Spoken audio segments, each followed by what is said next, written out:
At the restaurant, my sister announced to everyone, "Rachel, go find another table. This one's for family, not adopted girls."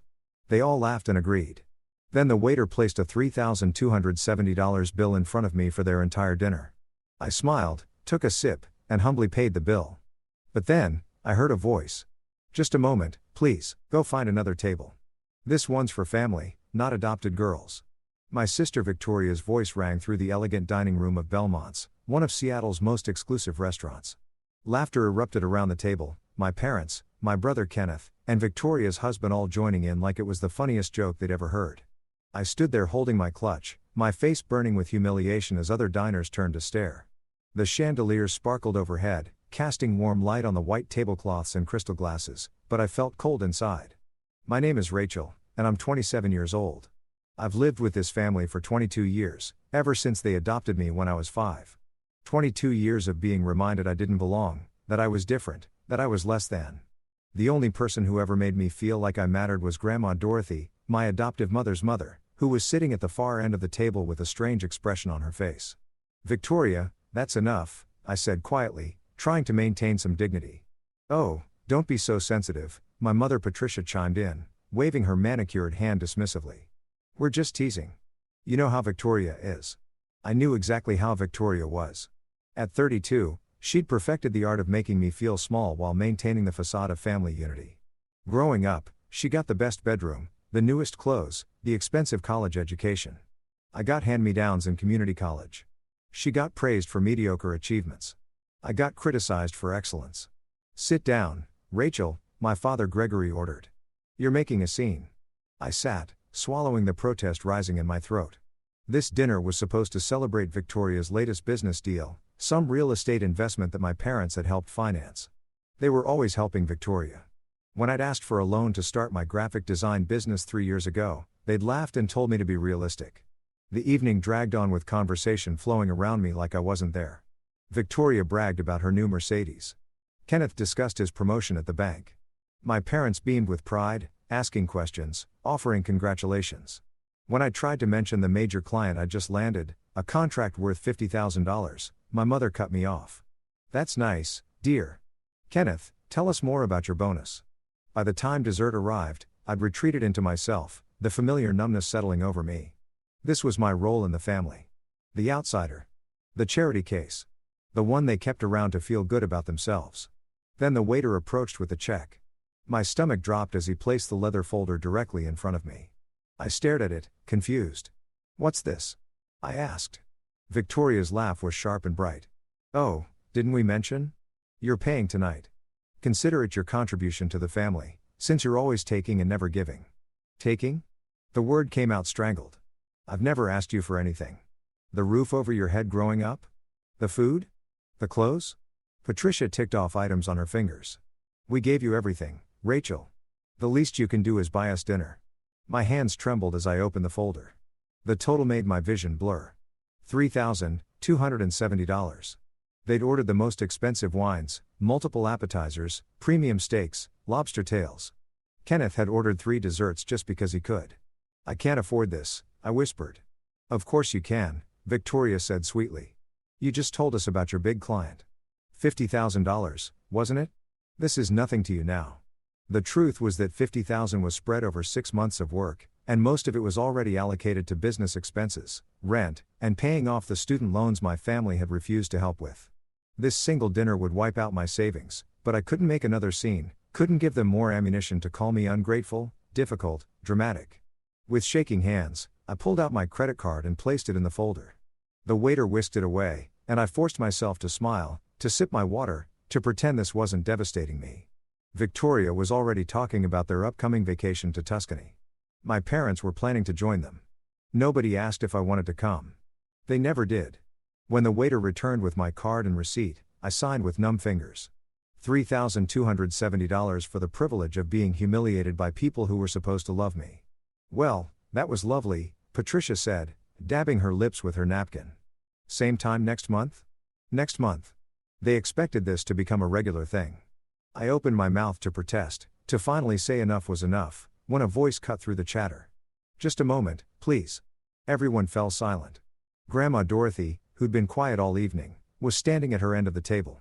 Grandma Dorothy, who'd been quiet all evening, was standing at her end of the table. At 78, she still commanded attention, her silver hair perfectly styled, her posture straight as a rod. Something in her expression made my chest tighten. The restaurant seemed to hold its breath. Grandma Dorothy had always been different from the rest of the family. While my parents and siblings treated me like an obligation, she'd been the one who showed up at my school plays, who remembered my birthday, who asked about my dreams. She was also the wealthiest person I'd ever known, a self-made billionaire who'd built a pharmaceutical empire from nothing. But lately, she'd been quieter. Watching. I'd noticed her observing family gatherings with an intensity that made me wonder what she was thinking. "Mother, what is it?" Patricia asked, irritation creeping into her voice. "We were just about to leave. Sit down, all of you." Grandma Dorothy's voice carried authority that made even my father straighten in his chair. "I have something to say, and you're going to listen." Victoria rolled her eyes but stayed seated. Kenneth checked his phone under the table. My parents exchanged confused glances.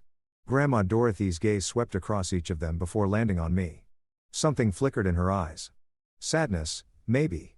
Or disappointment in everyone else. "I've been watching this family for years," she began, her voice steady but cold. "Watching how you treat Rachel, how you've always treated her." "Mother, really," Patricia protested. "This isn't the time. Be quiet." The command was so sharp that my mother actually obeyed. "I'm 78 years old, and I've spent the past few months thinking about my legacy. About where my money should go when I'm gone." The table went very still. My father's fork clinked against his plate as he set it down. Victoria's smug expression faltered. "We all know how this works," Grandma Dorothy continued. "The bulk of my estate goes to Patricia, then distributed among the grandchildren. That's what the current will says." I watched Victoria's face light up with greed. She'd been counting on that inheritance for years, planning elaborate purchases, making investments based on money she didn't even have yet. "But I've had my lawyer draw up a new will." Grandma Dorothy pulled an envelope from her purse. "Signed and notarized yesterday." The silence was suffocating. "You can't be serious," Kenneth said. "You're changing your will? Because of what? A stupid joke? A joke?" Grandma Dorothy's laugh was bitter. "I've watched you all mock and belittle Rachel for over 2 decades. I've watched you exclude her, humiliate her, treat her like she's less than human, and tonight, you made her pay for your excess while you laughed about it."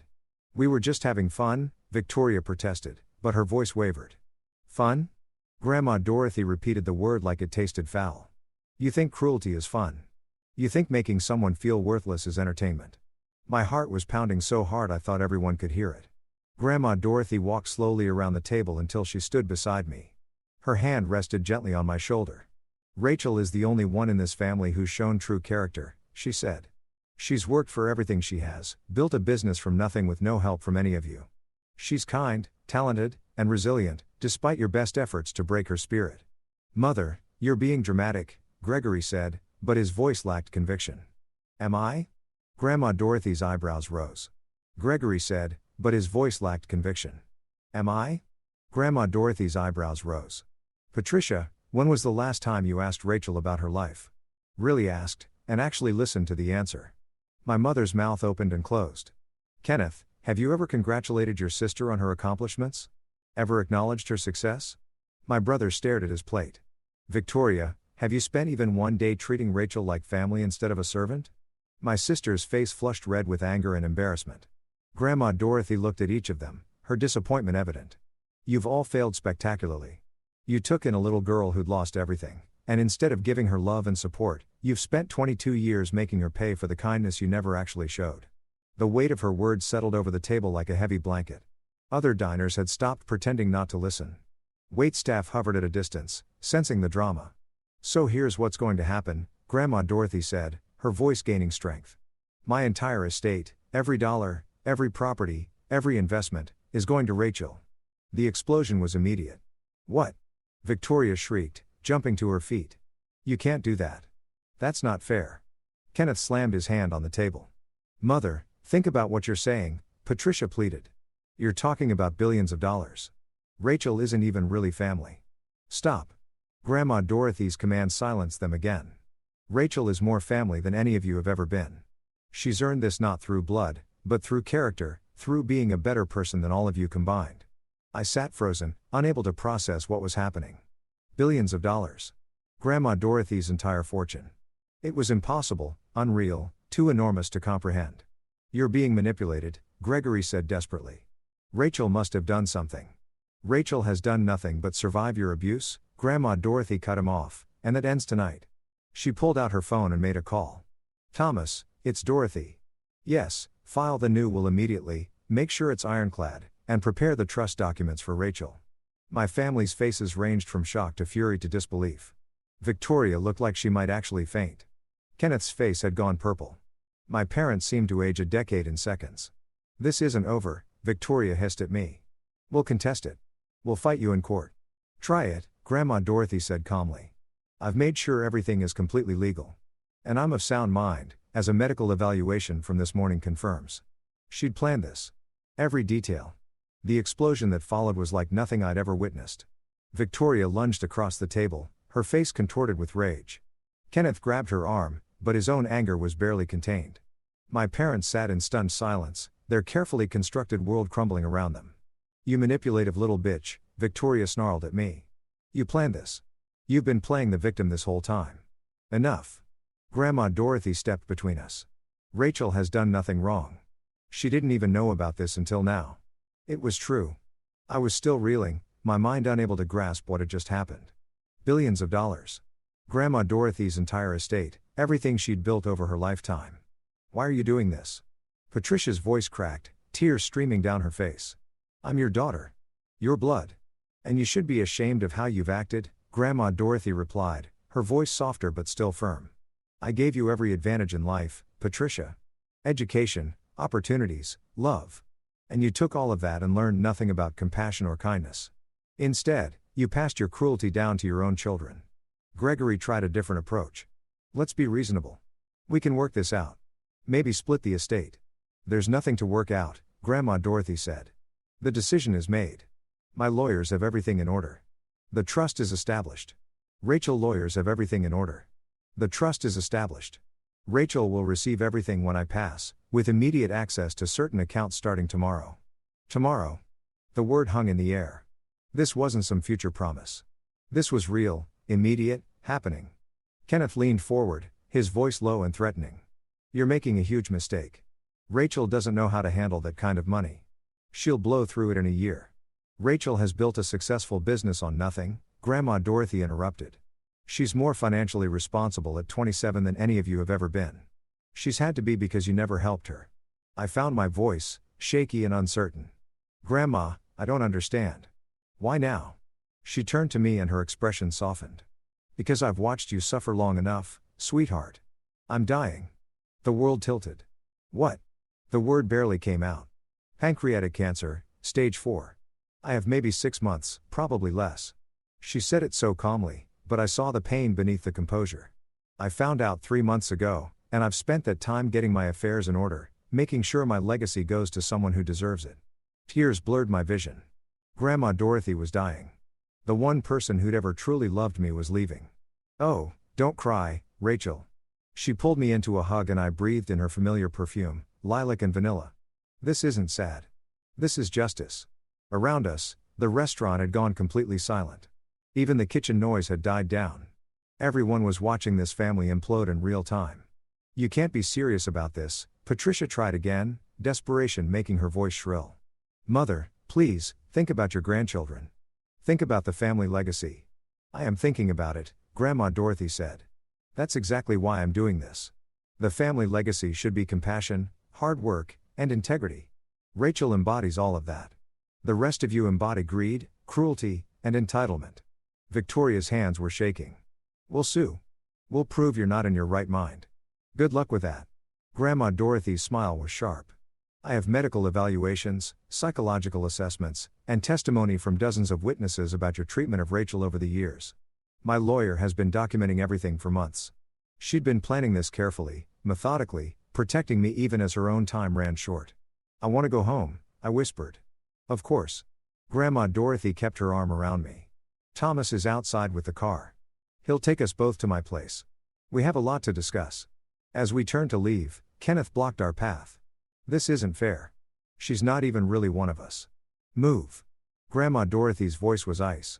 Or I'll have security remove you. He stepped aside, but the hatred in his eyes made me flinch. We walked through the restaurant in silence, every eye following us. The cool Seattle air hit my face as we stepped outside, and I gulped it down, trying to steady myself. A sleek black car waited at the curb. Thomas, Grandma Dorothy's driver of 30 years, opened the door with a knowing smile. "Miss Rachel, welcome." "Thomas knows everything," Grandma Dorothy said as we slid into the backseat. "He's been helping me plan this for weeks." The car pulled away from the restaurant, leaving my family, former family, standing on the sidewalk in shock. Through the rear window, I saw Victoria screaming something, her face twisted with rage. Kenneth was on his phone, probably calling a lawyer. My parents stood together, looking lost and broken. I should have felt something. Guilt, maybe, or fear. But all I felt was numb exhaustion, mixed with a strange sense of freedom. "Are you really dying?" I asked Grandma Dorothy, my voice small. "Yes." She took my hand, her skin paper thin but her grip surprisingly strong. "But I'm not afraid. I've lived a full life, Rachel. Built an empire, raised a family, made my mark. Now I get to ensure that everything I've worked for goes to someone worthy. I don't know if I can do this," I admitted. "I don't know how to be rich. I don't know how to run your companies." "You'll learn," she said confidently. "You're smart, hardworking, and you have good instincts. And you'll have an excellent team to guide you. I've made sure of that." The city lights blurred past the window as we drove toward her estate in Madison Park. "What happens now?" "Now?" Grandma Dorothy squeezed my hand. "Now we prepare you for your new life, and we make absolutely certain that your family can never hurt you again." The next morning, I woke up in one of Grandma Dorothy's guest rooms, momentarily disoriented by the silk sheets and the view of Lake Washington through floor-to-ceiling windows. Then the memories crashed back. The restaurant. The bill. The announcement. Everything. My phone had been buzzing nonstop since I'd turned it back on. 43 missed calls from Victoria. 27 from my mother, 16 from Kenneth. Dozens of texts ranging from pleading to threatening. I scrolled through them with a strange detachment. "You're being selfish. Think about the family. Patricia, I'll destroy you in court. You won't see a penny. Victoria, we need to talk. A penny. Victoria, we need to talk. This can still be fixed. Gregory, Grandma's clearly not thinking straight. Help us get her evaluated. Kenneth." I set the phone down and walked to the window. Grandma Dorothy's estate sprawled across 3 acres of prime Seattle real estate. The morning sun glinted off the lake, sailboats already dotting the water. This was mine now, or would be soon.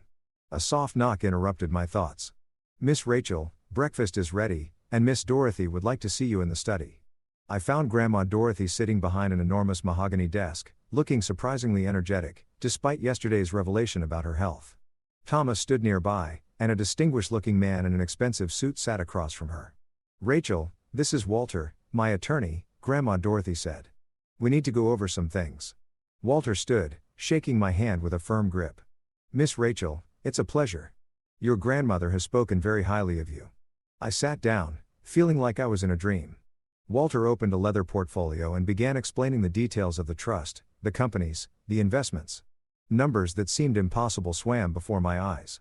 $3 billion in liquid assets. $5 billion in property and investments. Stakes in pharmaceutical companies, real estate developments, tech startups. The immediate access accounts activate today, Walter explained. $5 million for your personal use while the trust is being finalized. Your grandmother wanted to ensure you had resources right away. $5 million. For immediate use. I felt dizzy. "There's more," Grandma Dorothy said, her eyes sharp. "Your family will try to contest this. They'll claim undue influence, diminished capacity, anything they can think of. We need to be prepared." "What can they actually do?" I asked. Walter leaned forward. "Legally, not much. Miss Dorothy has documentation proving her sound mind, including evaluations from 3 separate doctors. The will is ironclad. However, they can make the process difficult, drag it out in court, create negative publicity." "Let them try," Grandma Dorothy said firmly. "I've been documenting their treatment of Rachel for years. Every cruel comment, every exclusion, every incident of financial abuse. If they want a court battle, I'll bury them with evidence." My phone buzzed again. "Victoria." I silenced it. "There's something else you need to know," Grandma Dorothy said, and something in her tone made me tense. "Your adoption wasn't quite what you think it was." The room seemed to tilt. "What do you mean?" She pulled a folder from her desk drawer, sliding it across to me. "When Patricia and Gregory adopted you, They received a substantial sum of money. $750,000 to be exact. It was meant to cover your care, education, everything you'd need growing up.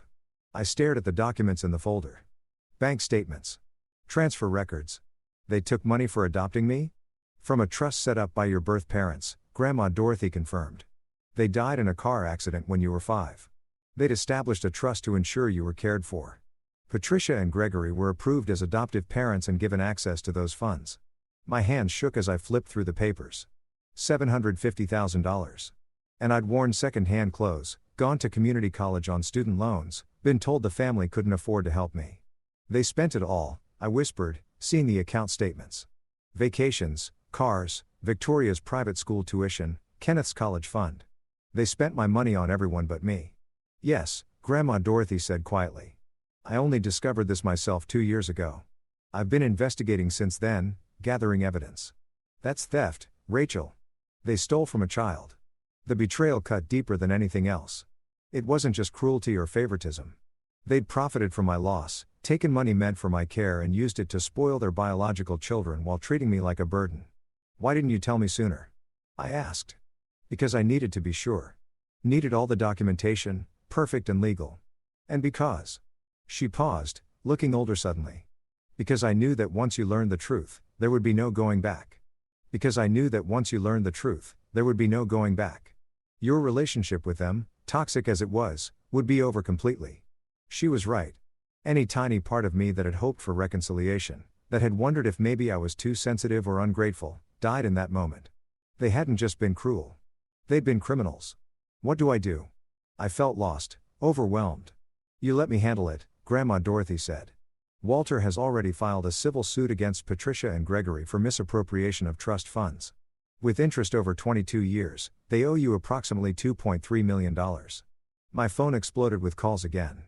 This time, it was my father. Answer it, Grandma Dorothy said. Put it on speaker. Let's hear what he has to say. With shaking hands, I accepted the call. Rachel, Gregory's voice was desperate. I accepted the call.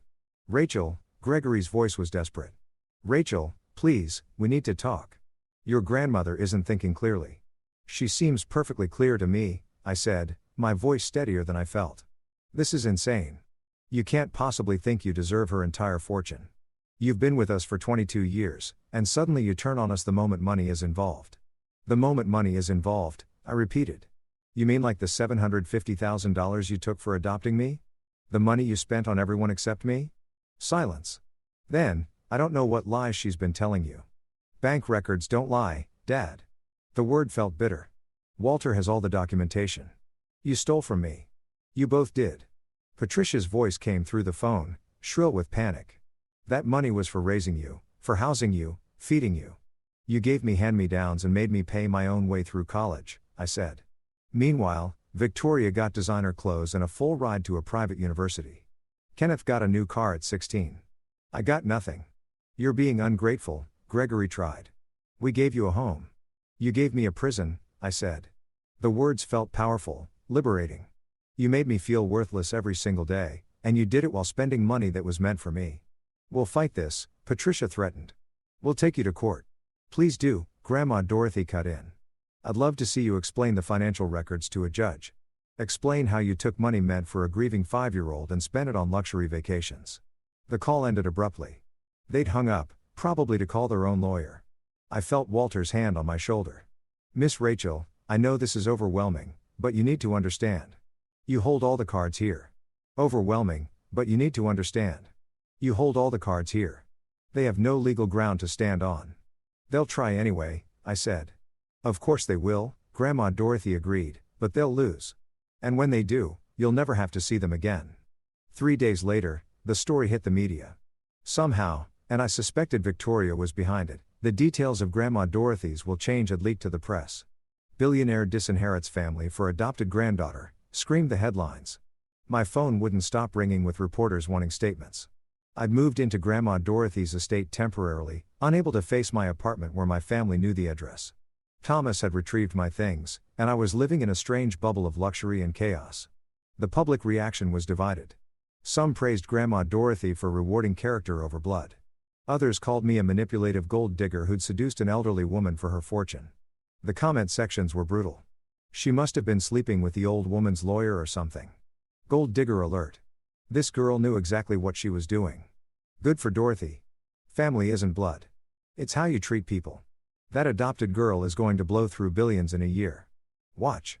I tried to ignore it, but the words burrowed under my skin. Was I wrong to accept this? Should I have refused Grandma Dorothy's gift? Stop reading those, Grandma Dorothy said, finding me hunched over my laptop in the library. She looked frailer than she had days ago, the cancer clearly progressing. People will always have opinions. Let them talk. They're calling me terrible things, I said. They called me terrible things when I built my first company, she replied, settling into the chair beside me. Said I was too aggressive, too masculine, too ambitious. A woman couldn't possibly succeed in pharmaceuticals. I proved them wrong. She took my hand, her grip weaker now. You'll prove them wrong too, Rachel. Not by defending yourself, but by being exactly who you are. Kind, hardworking, principled. That afternoon, Walter arrived with news. Patricia and Gregory have officially filed to contest the will. They're claiming diminished capacity and undue influence. Let me see, Grandma Dorothy said. Walter handed over the legal documents. I read over her shoulder, my anger building with every word. They claimed I'd isolated Grandma Dorothy from her family, that I'd manipulated a sick, elderly woman, that I'd taken advantage of her declining mental state. This is ridiculous, I said. I didn't even know about the cancer until that night. We have evidence proving otherwise, Walter assured me, including testimony from medical staff, friends, business associates. They're grasping at straws. But something in Walter's expression made me nervous. What aren't you telling me? He exchanged a glance with Grandma Dorothy. Victoria has hired a private investigator. They're digging into your background, looking for anything they can use against you. My stomach dropped. There's nothing to find. We know that, Grandma Dorothy said. But they'll try to create something. Twist innocent situations, take things out of context. As if on cue, my phone rang. An unknown number. Against my better judgment, I answered. Rachel, it's so good to finally reach you. The voice was unfamiliar, syrupy sweet. I'm Jennifer Cole from Seattle Scene magazine. I'd love to chat about your relationship with Dorothy. No comment, I said, moving to hang up. Wait. I just have a few questions about the allegations. What allegations? About your business. There are questions about where you got your startup capital. Some people are suggesting Dorothy funded it years ago, that you've been planning this takeover for a long time. My blood ran cold. That's not true. I built my business with my own money. Can you prove that? Do you have documentation? I hung up, my hands shaking. They're trying to create a narrative, Walter said grimly. That you've been grooming Dorothy for years. That everything you've accomplished was really her money. But it wasn't. I have loan documents, business records. We know, Grandma Dorothy soothed. And we'll prove it. But Rachel, you need to prepare yourself. This is going to get worse before it gets better. She was right. By evening, social media was flooded with theories. Anonymous accounts, probably my family, were spreading rumors. That I'd failed out of community college. I'd graduated with honors. That my business was failing. It was thriving. That I'd had multiple affairs with wealthy older men I'd barely dated in years. The cruelest rumor was that I'd somehow caused my birth parents' death to access their trust fund. I was 5 years old when they died, but facts didn't matter to internet trolls. I closed my laptop, feeling sick. Matter to internet trolls. I closed my laptop, feeling sick. Miss Rachel? Thomas appeared at the library door. There are reporters at the gate, quite a few of them. I walked to the window overlooking the front of the estate. News vans lined the street. Cameras pointed at the house. My private life was now public spectacle. This is what they want, I said quietly. They want me to crack, to do something that makes me look bad. Then don't give them the satisfaction, Grandma Dorothy said. She looked exhausted, but her eyes were still fierce.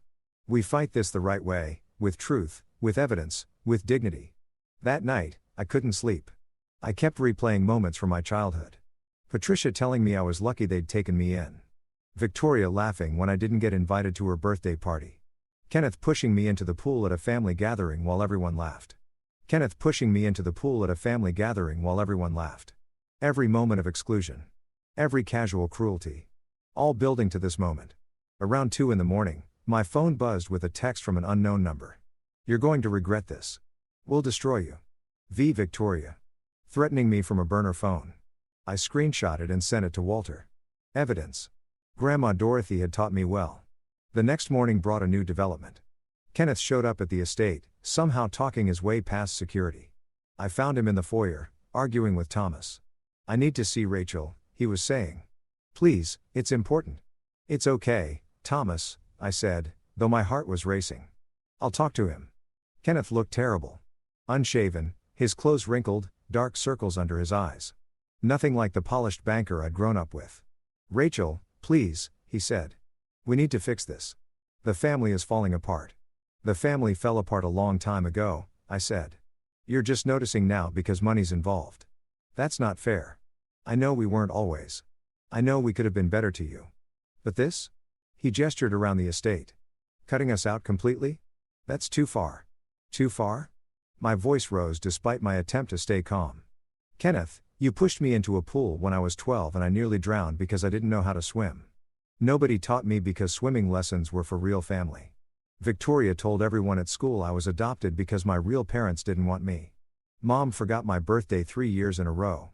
Dad told me I should be grateful for scraps.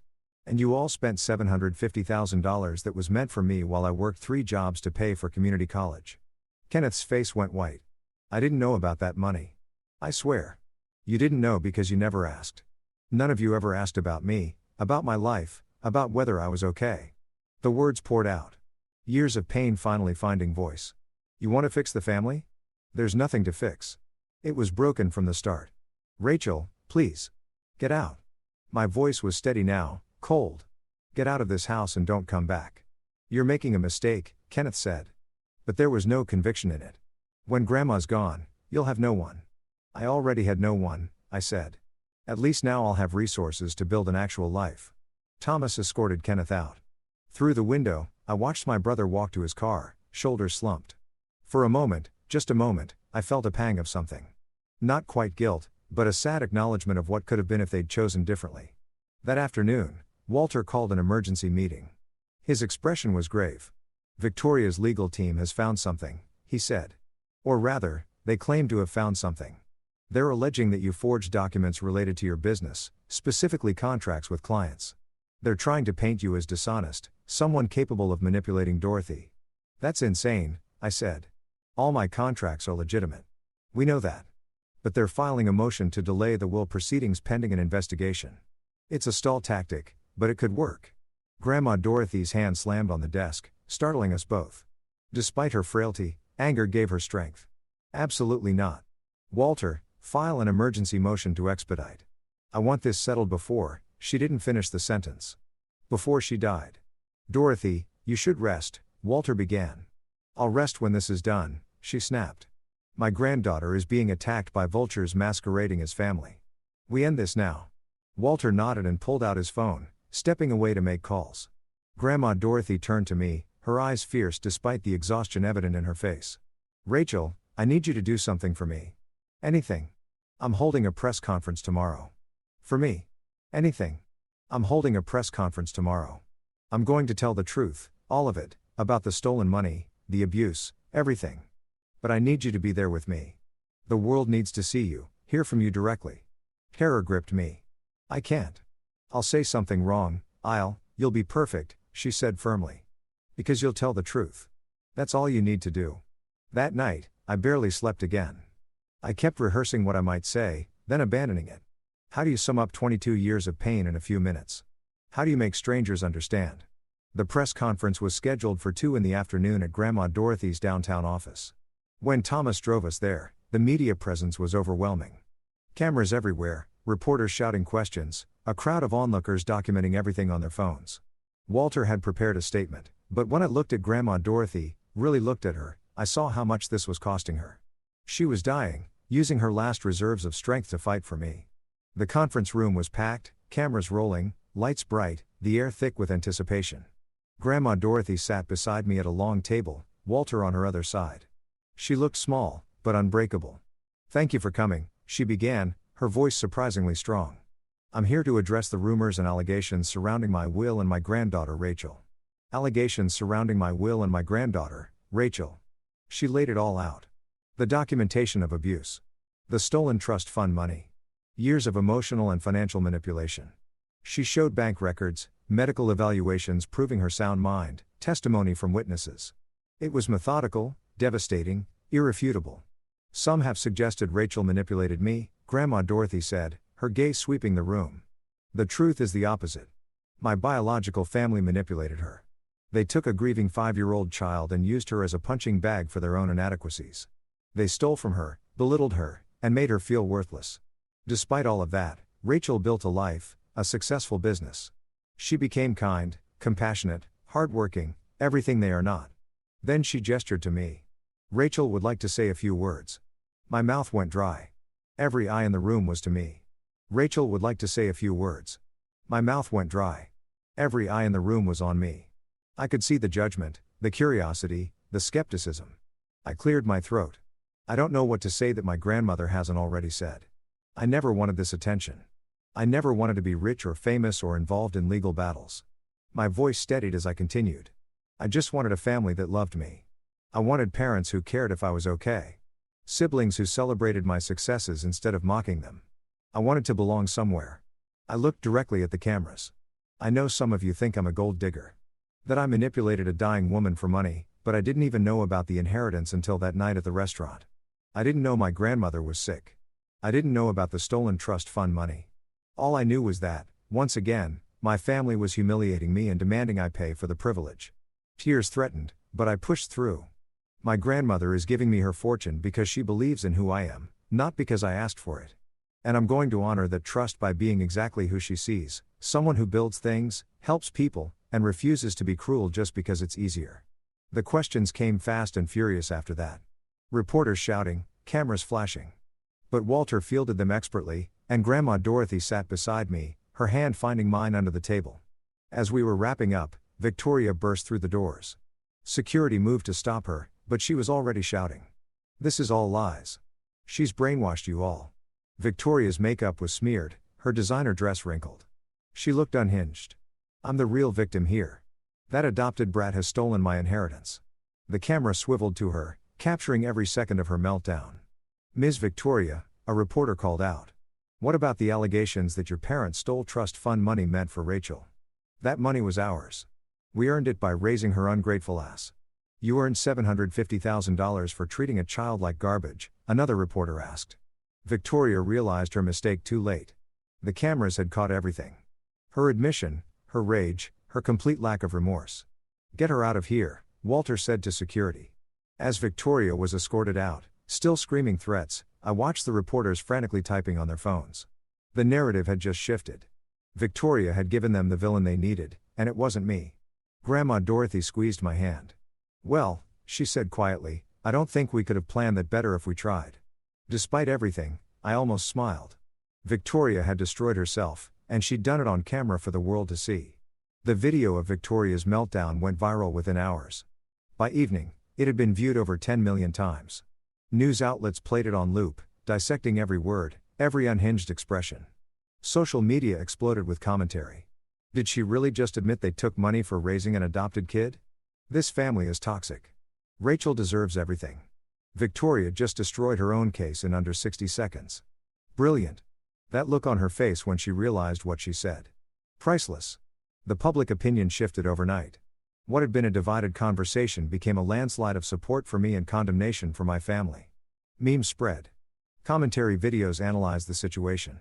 Legal experts weighed in, all agreeing that Victoria's admission had essentially torpedoed any chance of contesting the will. I watched it all from Grandma Dorothy's study, still processing. Walter sat across from me, looking pleased. Their legal case just collapsed, he said.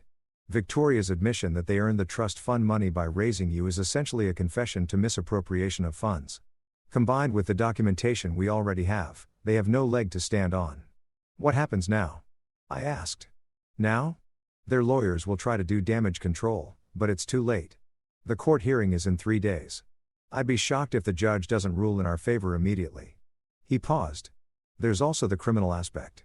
The district attorney's office has reached out. They're considering fraud charges against Patricia and Gregory. Criminal charges. My parents could go to prison. Grandma Dorothy entered the study, moving slowly with Thomas supporting her arm. She'd declined rapidly since the press conference, the effort having drained her reserves. But her eyes were still sharp. Don't look so worried, she said, settling into her chair. They made their choices. Now they face the consequences.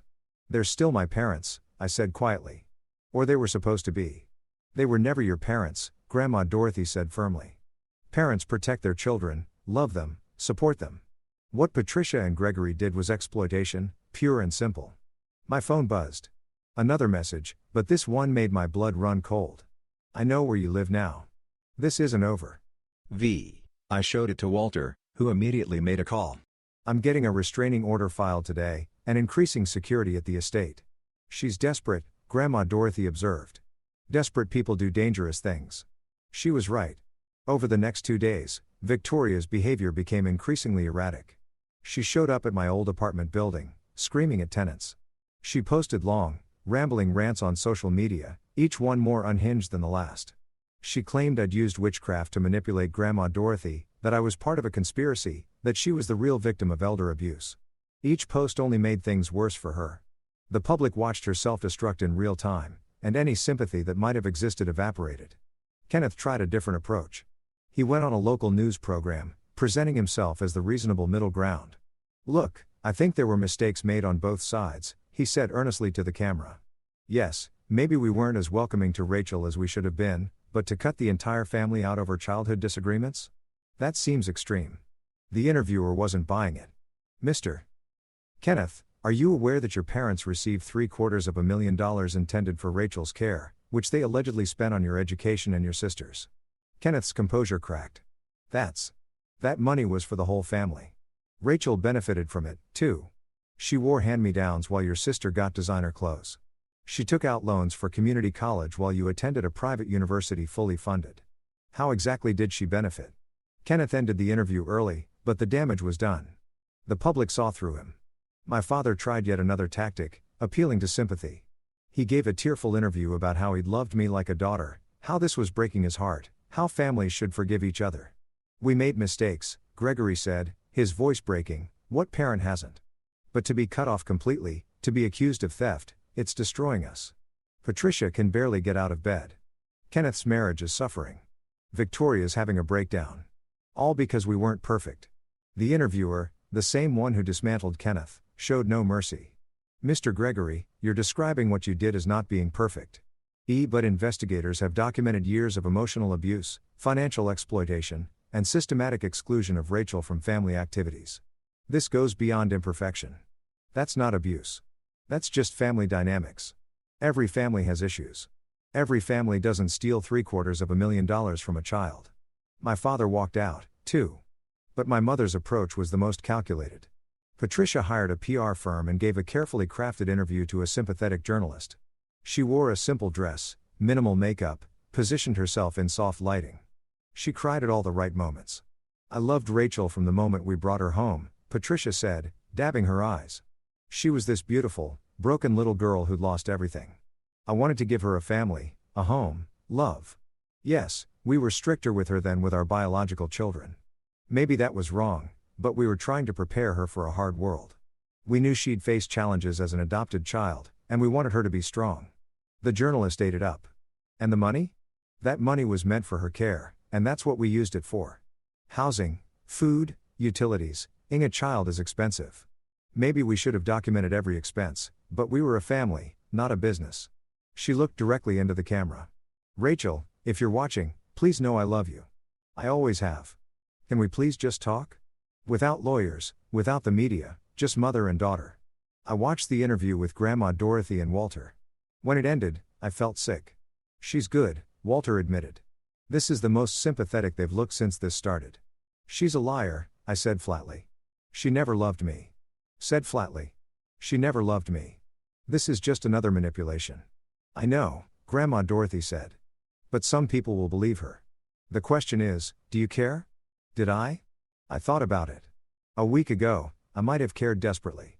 I'd have wanted everyone to know the truth, to see Patricia for what she really was. But now? No, I said. I don't care what strangers think. The people who matter know the truth. Grandma Dorothy smiled. Good girl. The court hearing arrived on a gray Seattle morning. The courthouse was surrounded by media, protesters holding signs both for and against me, curiosity seekers hoping for a glimpse of the drama. Walter had arranged for us to enter through a private entrance, but I could still hear the noise outside. Grandma Dorothy looked frail in her wheelchair. We'd finally convinced her to use one. But her spine was steel straight.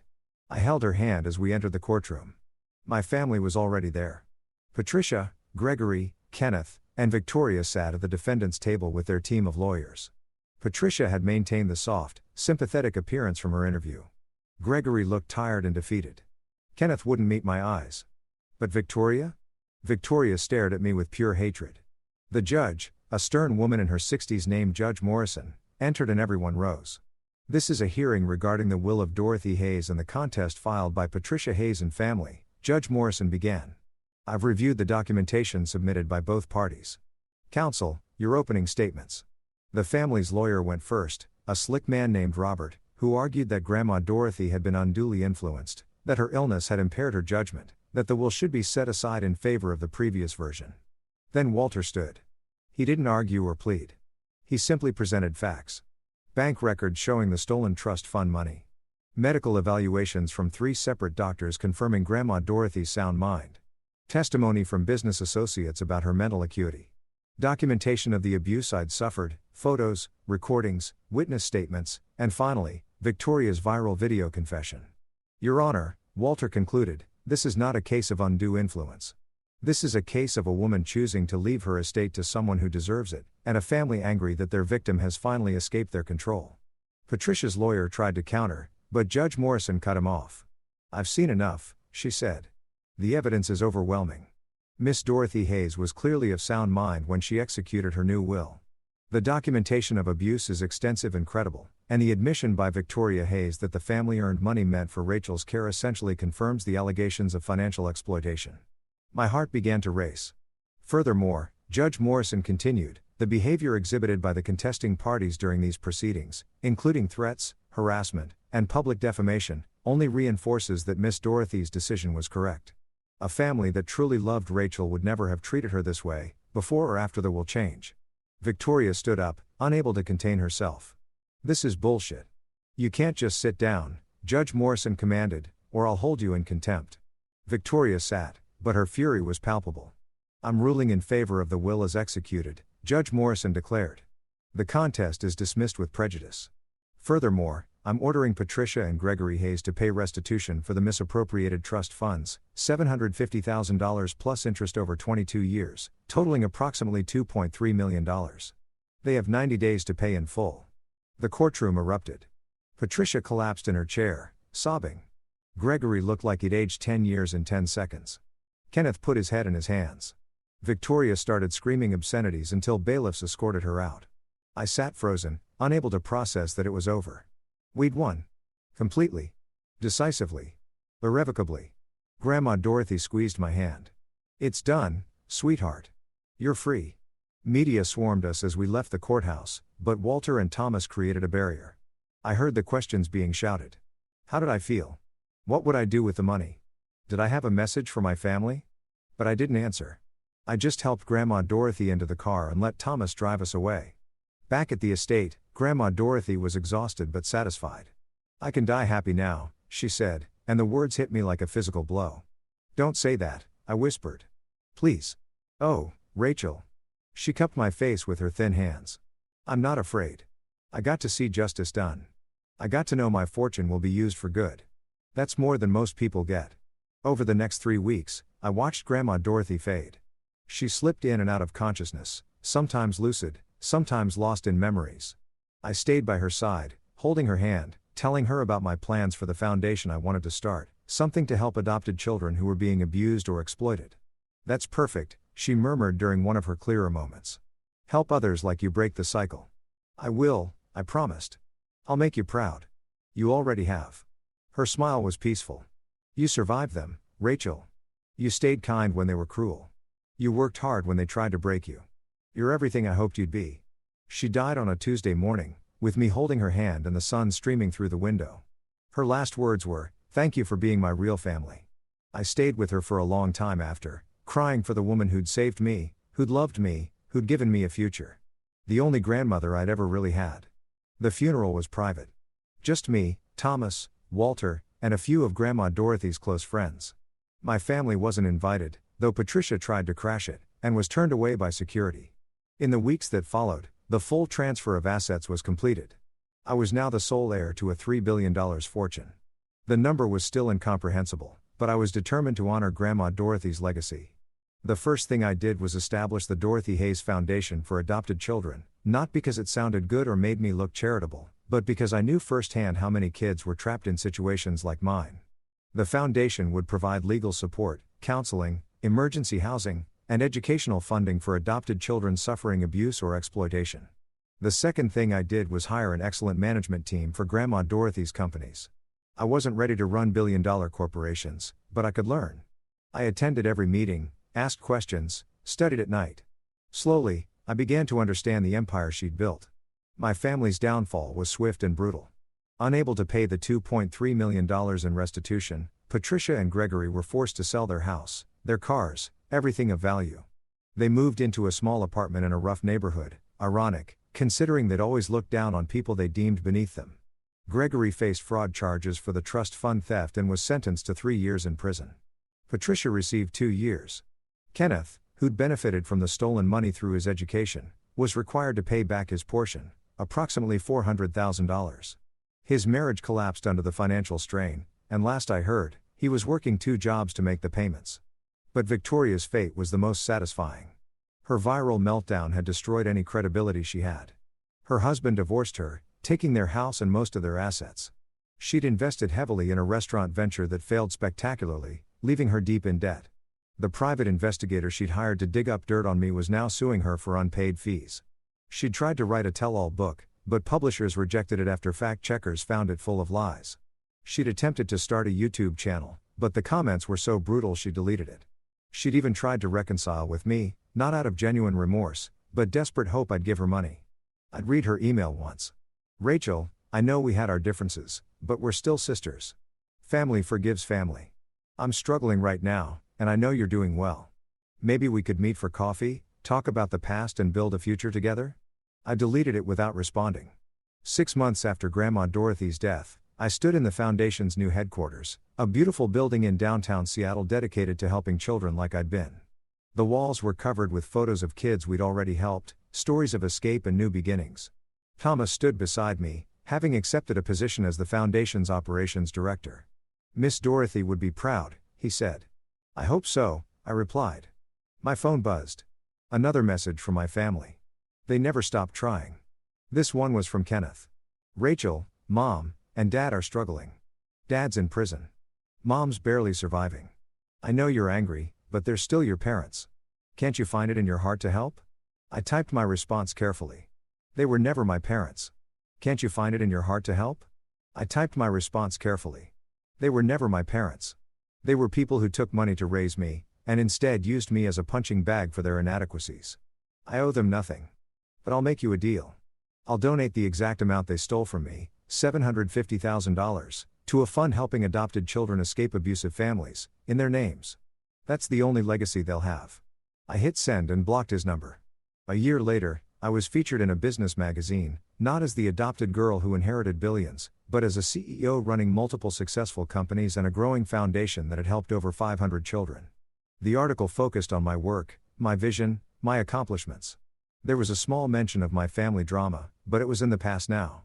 The narrative had shifted.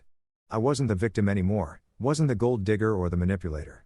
I was simply Rachel, a woman who'd survived, thrived, and chosen to help others do the same.